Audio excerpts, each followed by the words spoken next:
آپ کو وہ ساری عظمتیں اور رفتیں عطا کی جو حضرت آدم تا عیسیٰ علیہ السلام مختلف انبیاء کو عطا فرمائی۔ اللہ نے اپنے محبوب صلی اللہ تعالی علیہ وسلم کو علم عطا فرمایا تو اللہ نے بے مثال علم، اللہ نے ما کان و ما یکون کا علم عطا فرما دیا، اور اللہ نے اپنے محبوب صلی اللہ تعالی علیہ وسلم کو اخلاق عطا فرمایا تو اخلاق کے بلند ترین مرتبے پر اللہ نے اپنے محبوب صلی اللہ تعالی علیہ وسلم کو فائز کیا، اور ارشاد فرمایا کہ میں نے اپنے محبوب صلی اللہ علیہ وسلم کو خلق عظیم عطا فرمایا،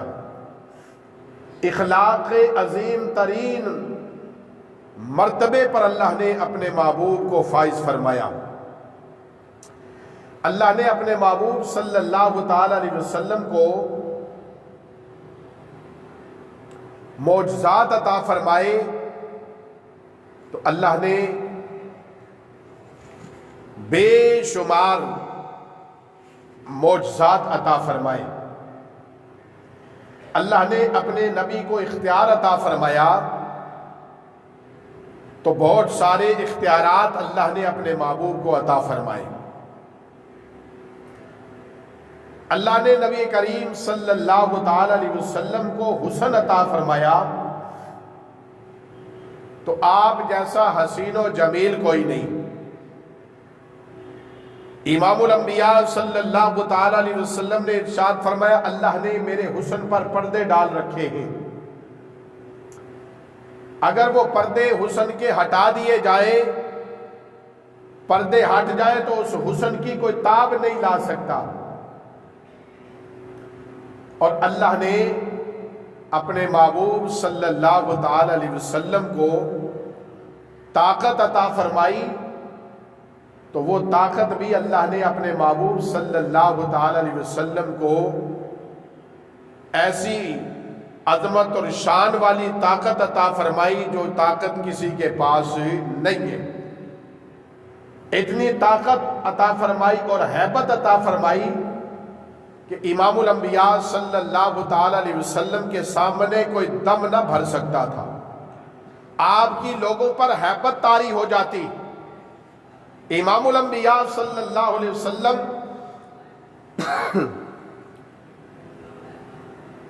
پر لوگوں پر آپ کی ایسی ہیبت طاری ہوتی کہ لوگ کانپنے لگ جاتے، جو کام کے لیے آتے وہ کام بھول جاتے۔ اب وہ امام الانبیاء صلی اللہ علیہ وسلم کے سامنے بول نہیں سکتے، بات نہیں کر سکتے تھے، اتنی ہیبت تھی، رعب تھا۔ اور امام الانبیاء صلی اللہ تعالی علیہ وسلم کی یہ طاقت اور عظمت کا عالم یہ تھا کہ آپ صلی اللہ تعالی علیہ وسلم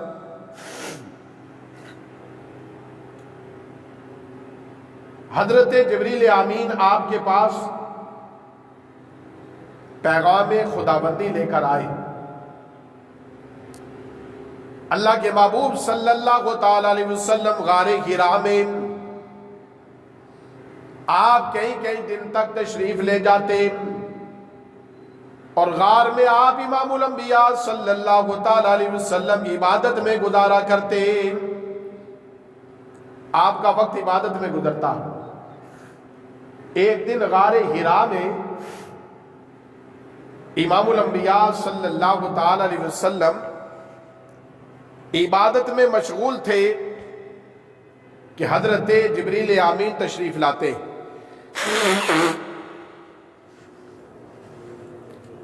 اور وہ امام الانبیاء صلی اللہ تعالی علیہ وسلم کی بارگاہ میں اللہ کا پیغام لے کر آتے